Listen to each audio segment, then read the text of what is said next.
They're very happy at home. But when they go to school, kindergarten today is a war zone. They have to be equipped to fight a battle every day.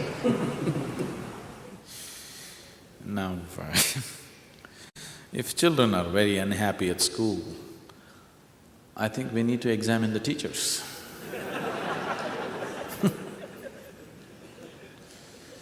Because it's a natural human trait. It's a natural human trait that when you get to know something that you did not know, it brings much joy to you. Is it so? Yes? Learning is a natural human trait that when you learn something that you did not know, it should make you joyful. If learning is making people miserable, then we have not understood what learning is. Unfortunately, you are not sending your children to school because you want them to know, you want them to learn, you want them to earn. That's why you're sending them to school. It's an unfortunate way to handle education. That's not education. You want them enslaved, so the teachers are doing the job for you. You want them enslaved to what you call as economic well-being, so the teachers are just doing the job for you. You are not sending your children to school because you want them to develop a thirst for knowing, irrespective of whether it's going to make money or not make money, isn't it? So you better change your attitudes about education. We are coming up with a school where the whole whole focus of education is not going to be about suppressive information, but about kindling the thirst for knowledge. If the thirst for knowledge is kindled in the child, you can't stop him from learning. You cannot stop him from learning, he's going to learn anyway. But instead of kindling that, you're suppressing it, beating it down with your idea of what is education, because your idea of education is social status and money. It's a wrong way to approach education altogether.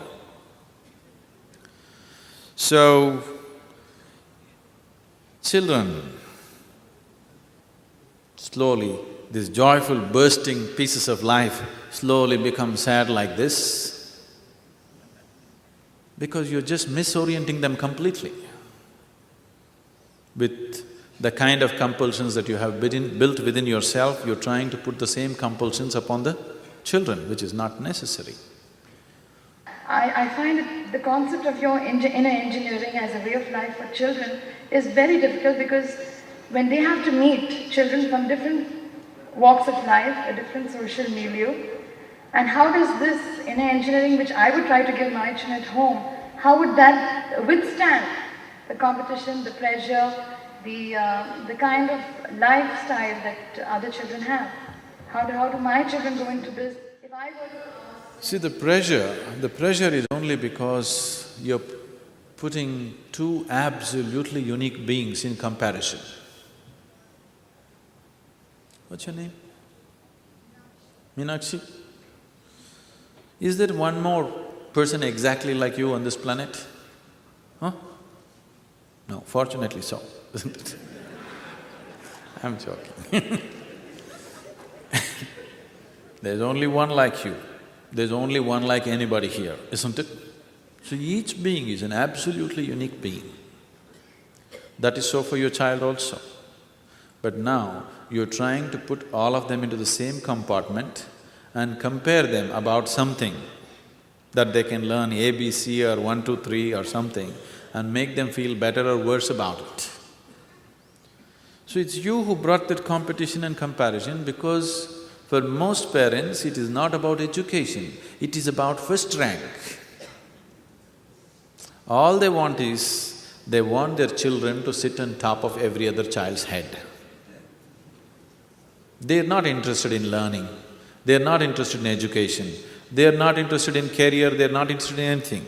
Their whole effort in their life is how to sit on top of the pile. Isn't it so?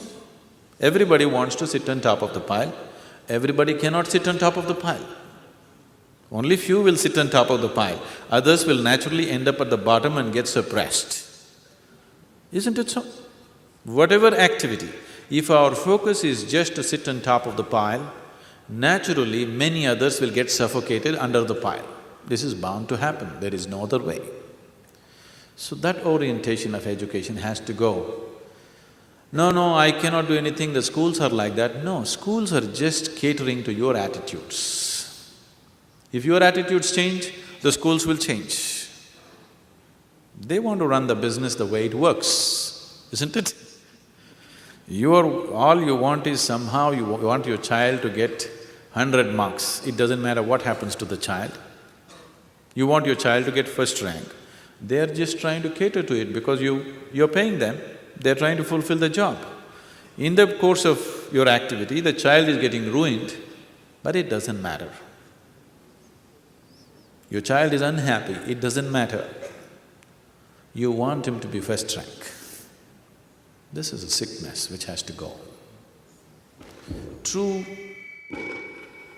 human genius will not flower if this kind of education happens. True human capabilities will not find expression in competition. True human capabilities will find expression only in absolute relaxation. Your mind, your body will work best, will find fullest expression only when you're joyful and peaceful and quiet within yourself. When you're trying to race with somebody, you're only thinking of doing one step ahead of him, that's all. You're not thinking of what is your ultimate potential to do. We're just ruining a whole generation of people with the kind of schooling we're doing. Guru, you mentioned the school. What is your vision in using education to produce an ideal human being? How do you balance an international standard of education along with spiritual values? So the school that we're talking about right now, there is going to be no spirituality. No spirituality at all. We don't want to bring spirituality into a child's life. We will teach them some simple forms of yoga for mental and physical health, that's different. But no spirituality will be brought to them as a part of education, never. Because spirituality should not be brought about like that. Maybe after they finish their education, if they want to go through a stint of 3 months or 6 months of spiritual training, they can, that's by choice. That anybody can go through. But the children because the premises also we will move it out, only 1 or 2 years it'll be in the ashram, after that we will move it out close by. Already we're making necessary arrangements for that. So the school will not try to teach any spirituality. At the same time, we just want to cultivate a certain openness in the human being. See, somebody turns successfully spiritual because he has developed a certain openness about life. He has no conclusions about anything, he is willing to look at everything. This is something we will cultivate in the child, that the child learns to look at every aspect of life with absolute openness, without prejudice, without any religious, cultural or any kind of inclinations, with absolute openness to every aspect of life.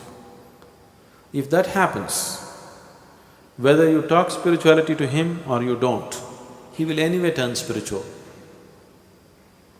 Spirituality will be a natural part of his life, not something that he pursues going to an ashram or someplace. It'll be just a natural part of his life because he has developed an openness to every aspect of life.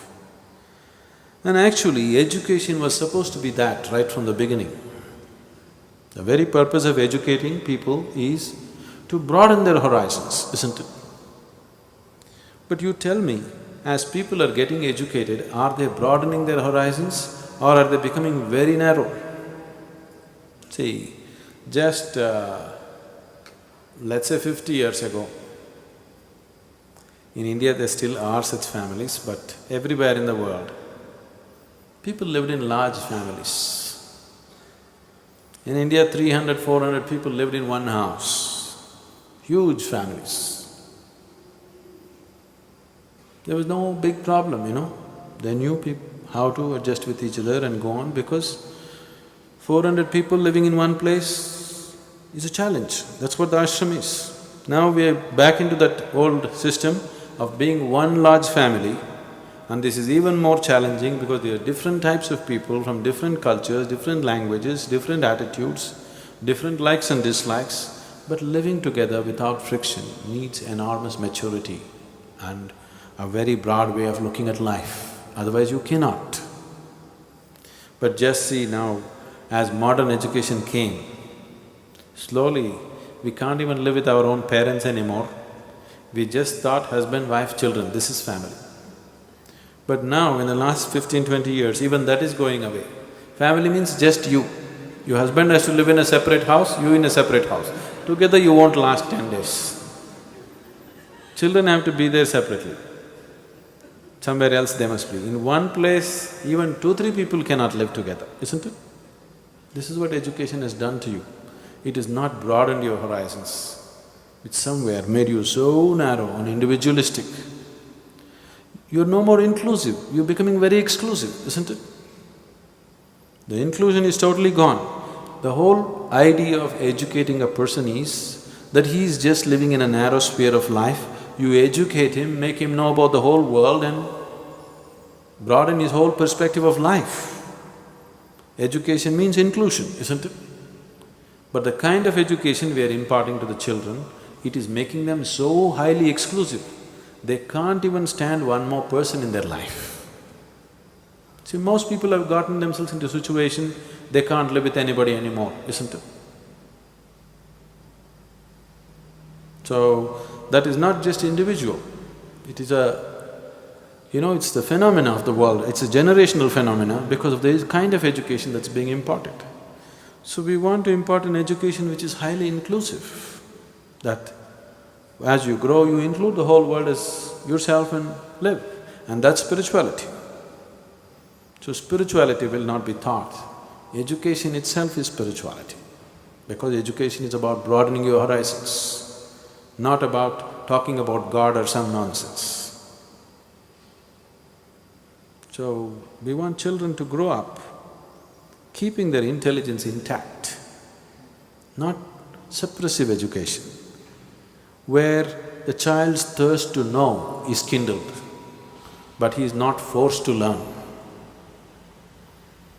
So, the longing to know, the longing to learn has to be brushed up within the child, not just feeding with enormous amount of information and expecting him to pass.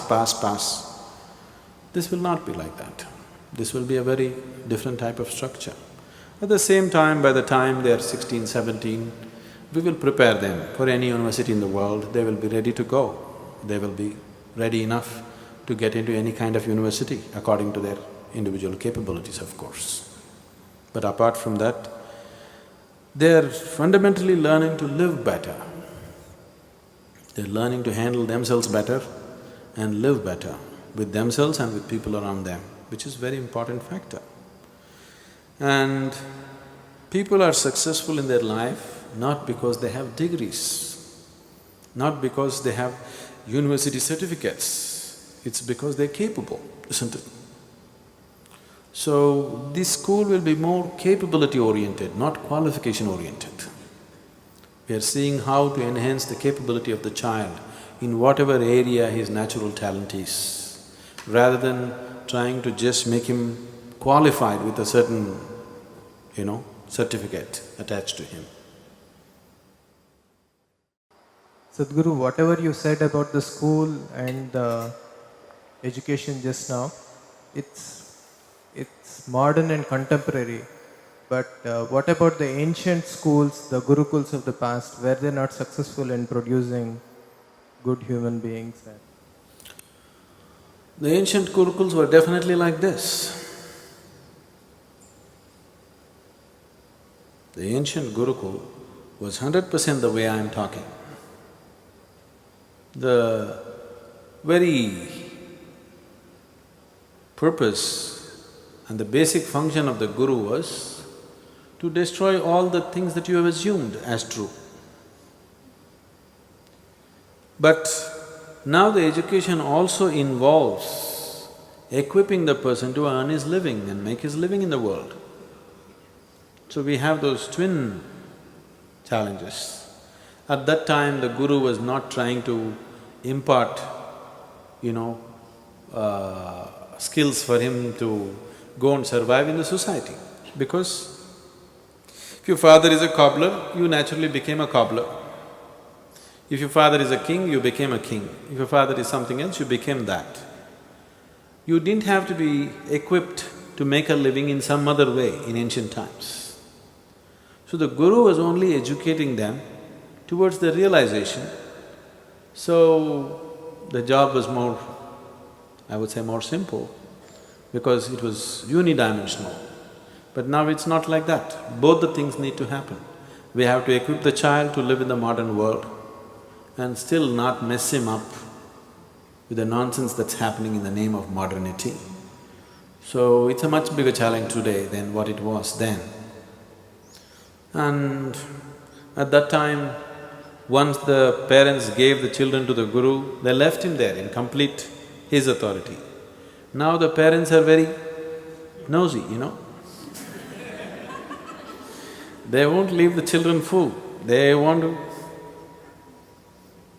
constantly meddle with that, they want to put in their own stuff into it, all those issues are there.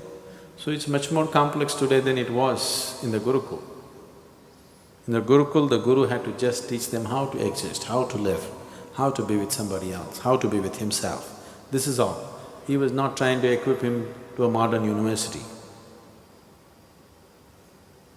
So, those days only a few children who had a very academic bent of mind or a very scholastic bent of mind, such children was trained in scholarly matters. All the other children naturally went to their father's profession, whatever it was. Now it is not so. Even if the father is a cobbler, he wants his son to become a professor. That's the situation in the world today, isn't it?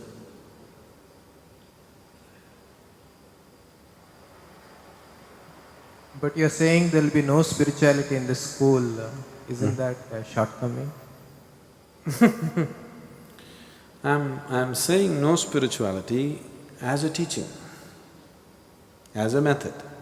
But at the same time, if a child grows without assuming anything, if he grows up without any nonsense, he is naturally spiritual.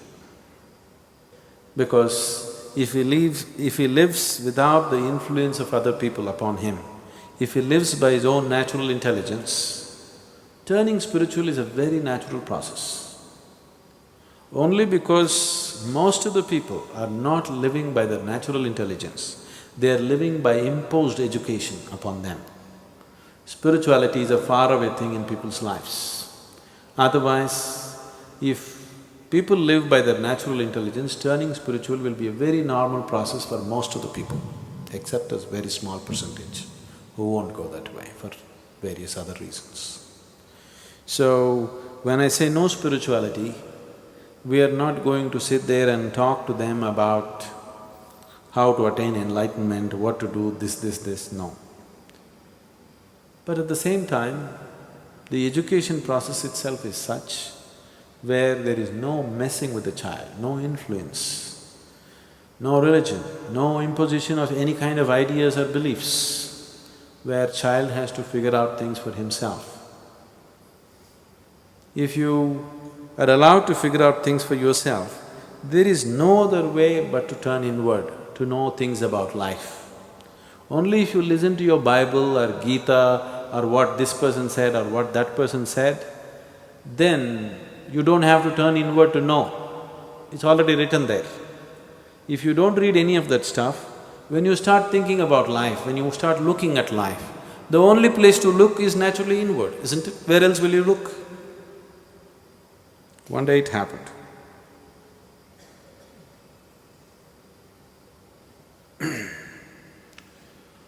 A lady who was a big professor in the university bought herself a home appliance, a little complex home appliance.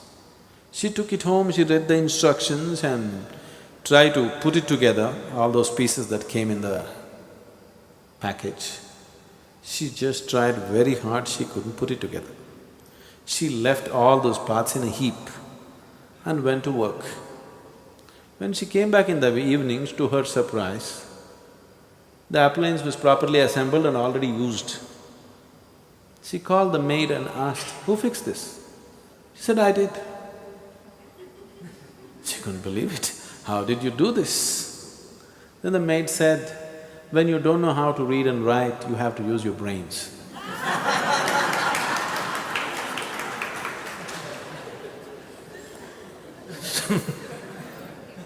We want to teach the children how to use their brains, not just to read and write. Read and write is important, but using your brains is more important, isn't it? Just see, lots of educated people who are very successful in their careers and things like that, with their own lives, just see what a mess they are. Obviously, they're not using their brains when it comes to their life, isn't it so? The very way they are, it is very obvious they are not using their brains when it comes to their own life. They know how to go and, become doctors, engineers, become big academics and all that stuff. But when it comes to their own life, it looks like they have no brains at all, because they've forgotten how to use it. It's not that they don't have it. So, education should, stimulate your brain, not dull your brain, isn't it? Education should stimulate your intelligence, not take it off. Today, education scientists in the world are saying, if a child goes through 20 years of formal education, 70% of his intelligence is irrevocably destroyed. That means you're coming out as a knowledgeable idiot.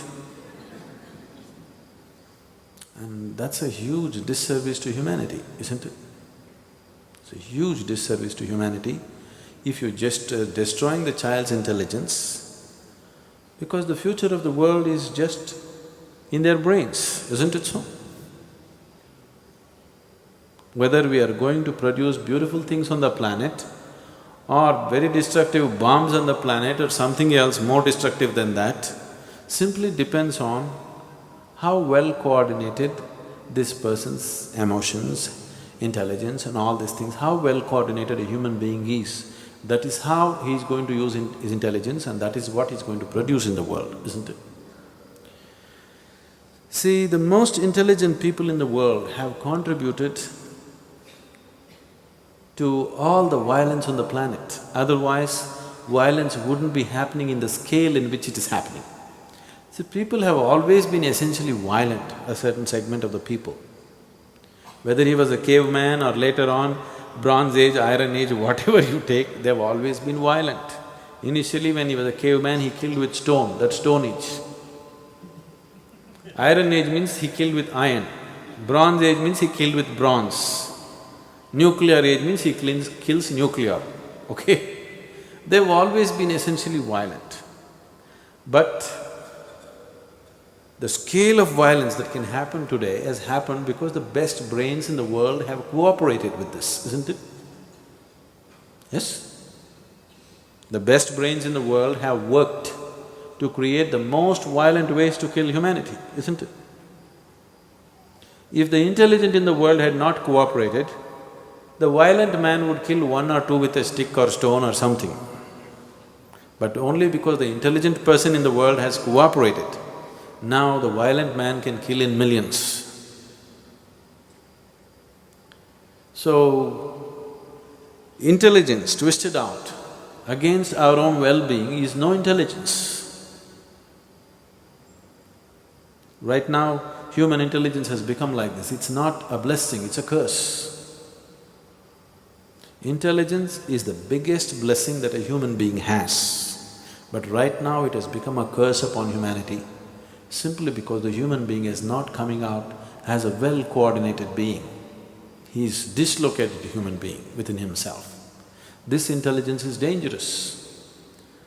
If you were like a donkey, you would only kick, nothing more, isn't it? The maximum violence you would cause is kick with both your legs, nothing more. But now human intelligence has become so dangerous. What should have been a blessing has become such a big curse. And education is definitely playing a huge role in that. Whatever we wish to do with the youth, one thing that the older generations should understand is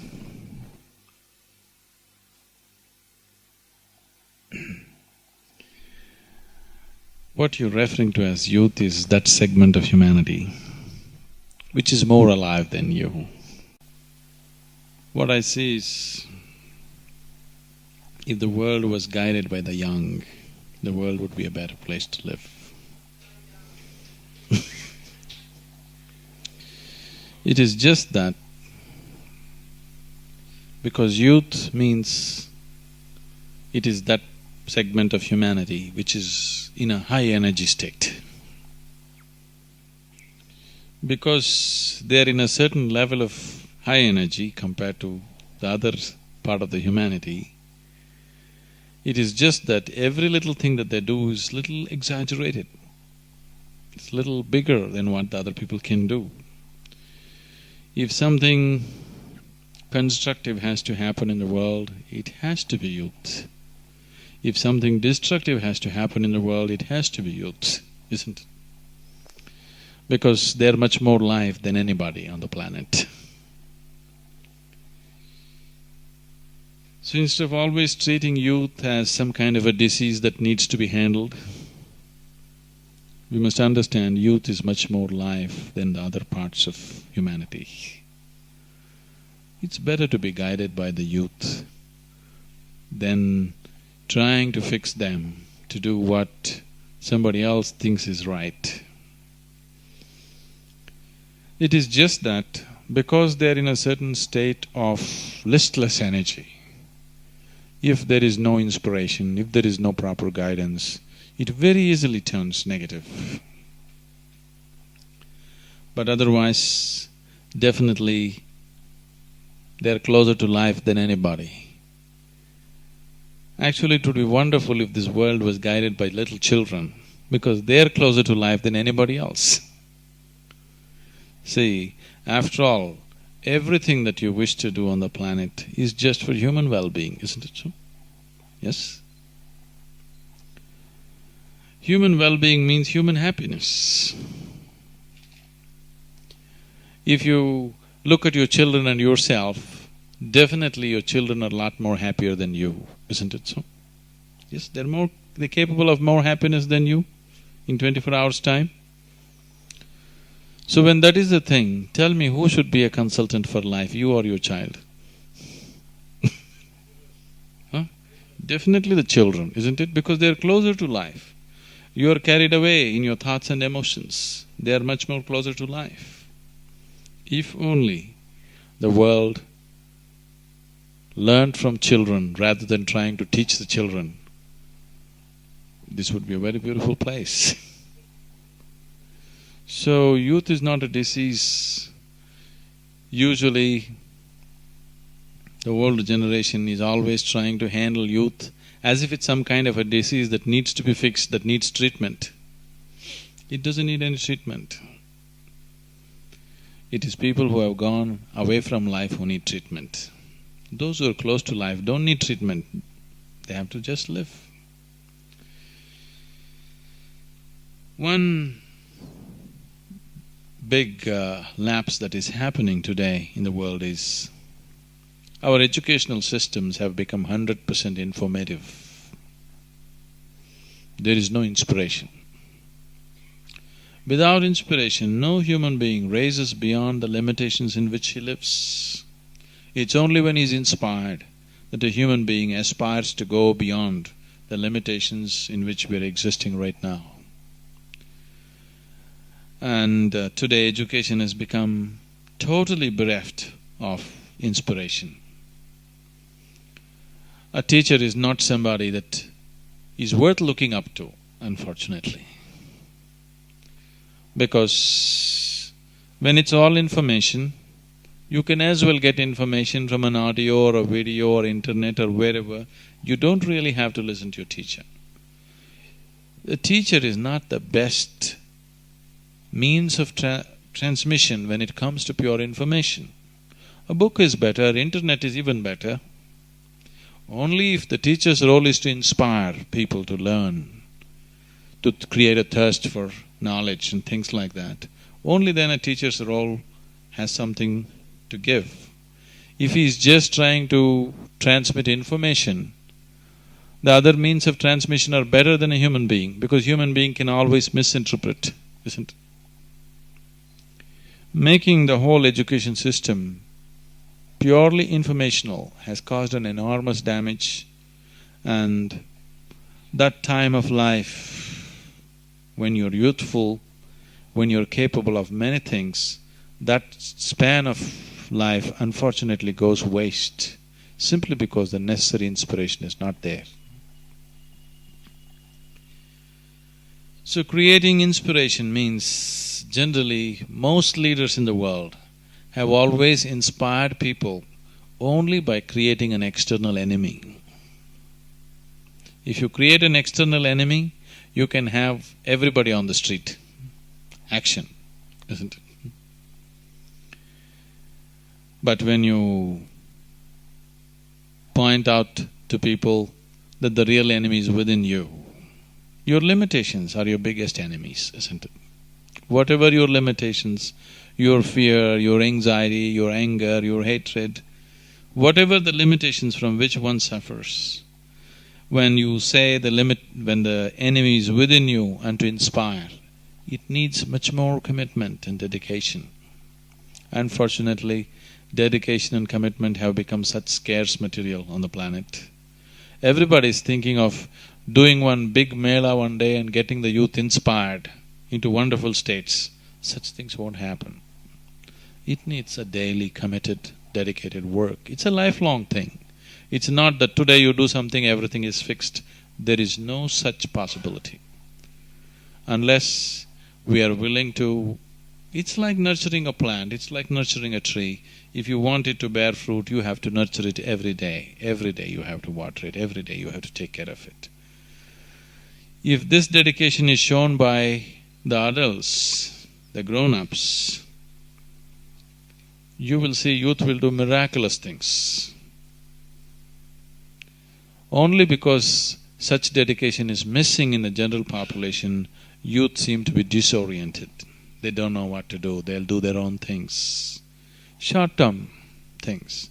Because everybody is working on short-term goals, youth also work on short-term goals.